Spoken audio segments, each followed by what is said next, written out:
María Durán nos define como estudio de caso una manera de analizar más a fondo o más a profundidad un hecho o una situación o un fenómeno dentro de su contexto, así permitiéndonos analizar mejor su complejidad y facilitándonos el aprendizaje del caso que estamos estudiando.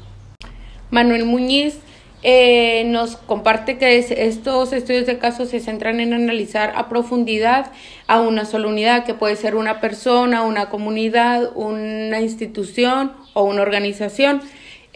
Nos menciona que puede ser sencillos o complejos, pero siempre manteniendo el enfoque en la unidad solamente. Hola, yo les voy a estar hablando sobre las características del estudio de caso. Yo logré rescatar ciertas características en la lectura de María Durán, que es el estudio de casos en la investigación cualitativa. La primera característica que yo pude rescatar de esta lectura es que este enfoque se centra en un fenómeno específico, pues se centra en el análisis detallado de un caso en particular, esto sea en una persona, en un grupo, una comunidad o un evento. La siguiente característica es que su profundidad sobre amplitud se prioriza en un análisis detallado en un lugar de una visión amplia de muchos casos.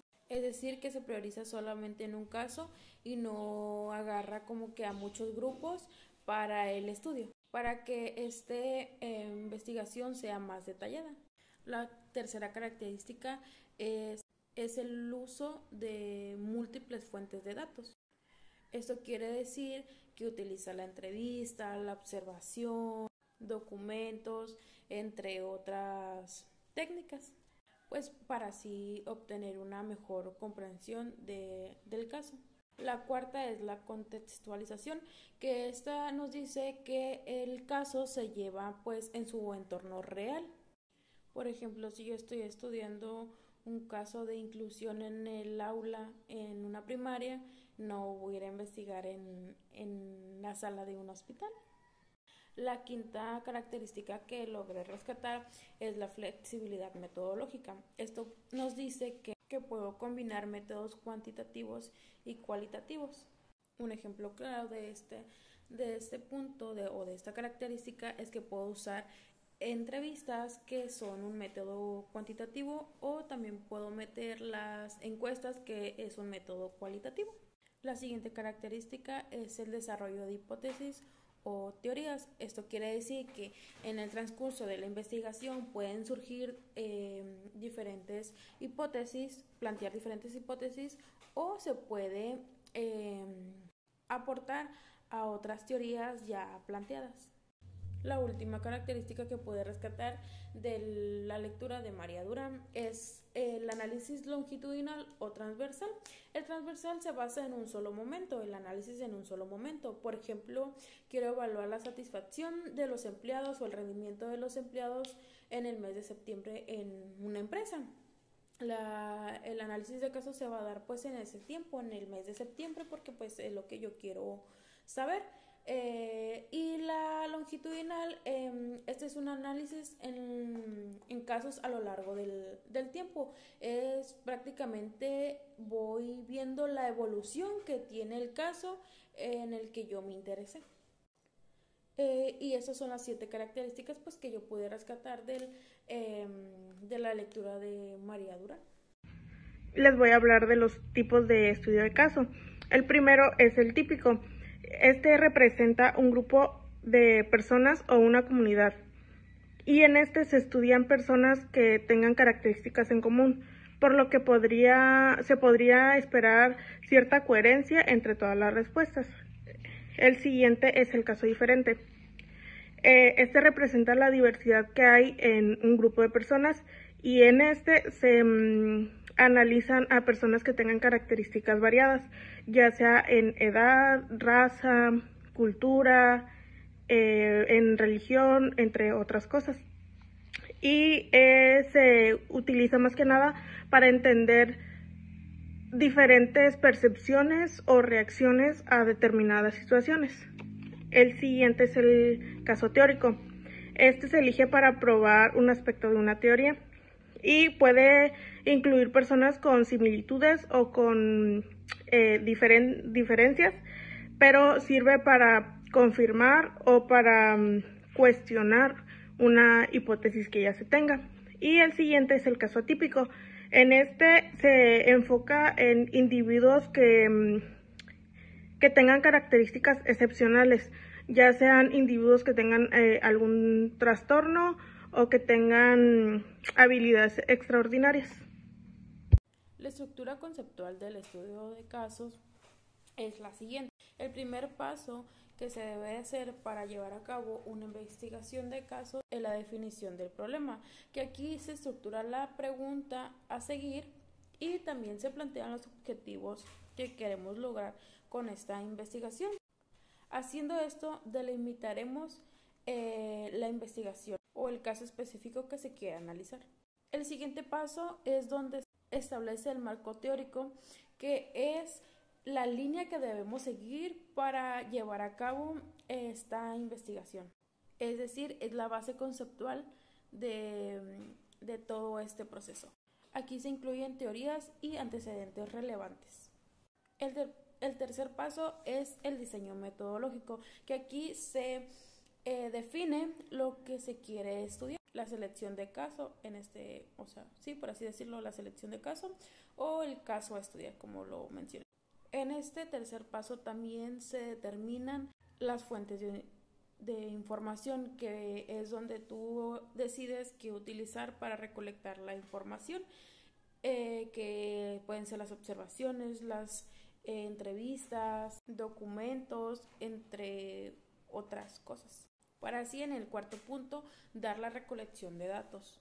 Aquí se estarían implementando las estrategias ya mencionadas o las técnicas, para así obtener la información de una manera detallada y contextualizar el tema. En el quinto punto, para la estructura conceptual de los estudios de caso, está el análisis e interpretación.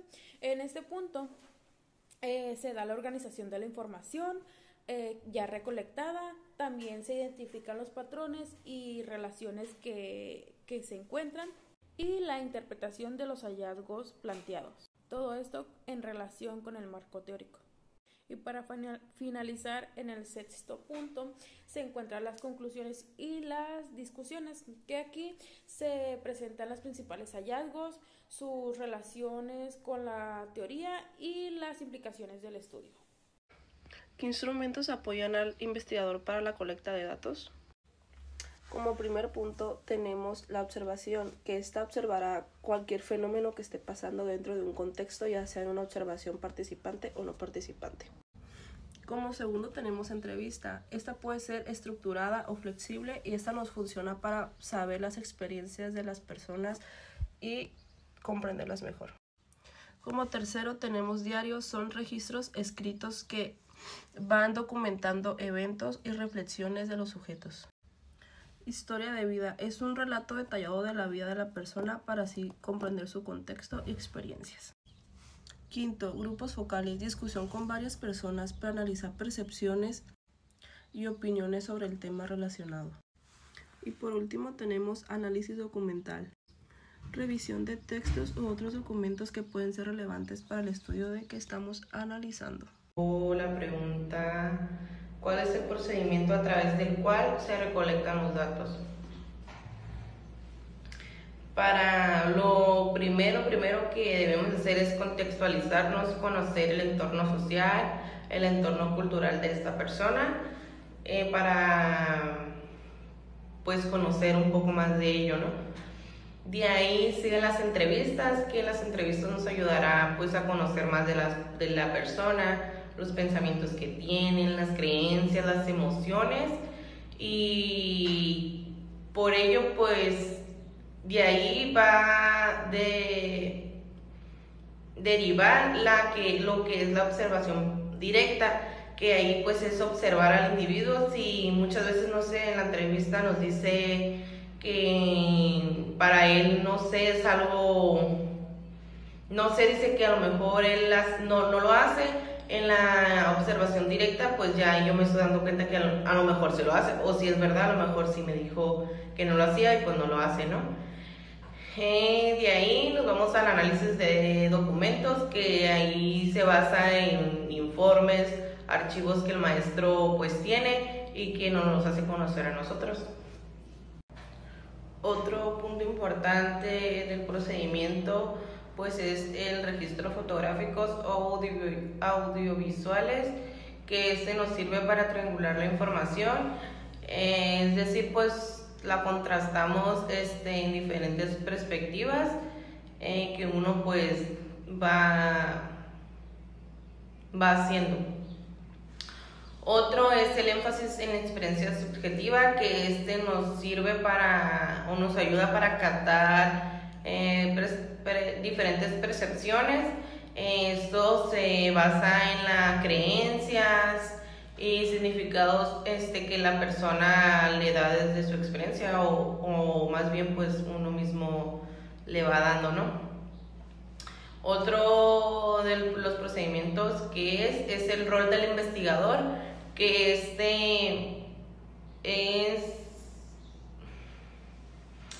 como este instrumento del investigador forma parte pues del mismo proceso, que interpreta lo que uno siente, lo que uno escucha, etc. También menciona que es una recolección flexible y adaptativa, o sea que se puede cambiar o adaptarse según a lo que se va descubriendo. Yo les voy a hablar de cómo se realiza el análisis y la interpretación de los datos. Este es un proceso que no solo se limita a la identificación de variables ni al desarrollo de instrumentos previos a la recolección de los datos, sino que también se destaca la presencia de un intérprete dentro del campo, quien no solo registra lo que ocurre, ya que también es quien examina sus significados y reorienta la observación para que los significados sean más sustanciosos y más precisos también. Son estos mismos quienes quienes extraen conclusiones, a partir de observaciones junto con otros datos también, y que gracias a estos formulan acertos, los cuales son generalizaciones basadas en la interpretación de los mismos investigadores o intérpretes.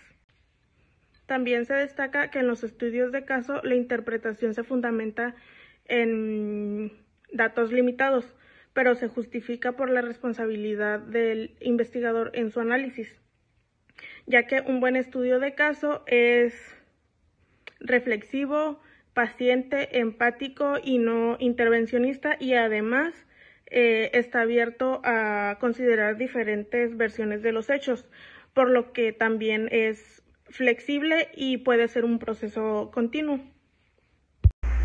En esta investigación existen ventajas y desventajas.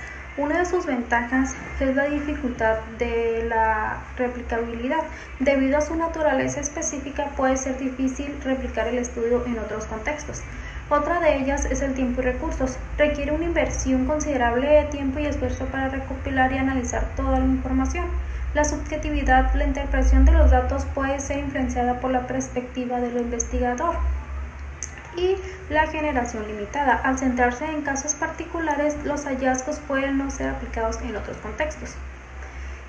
Continuando con las ventajas, una de ellas es la contextualización. Se estudian los casos en un entorno real, lo que facilita una comprensión más precisa de las circunstancias y factores que influyen dentro del fenómeno.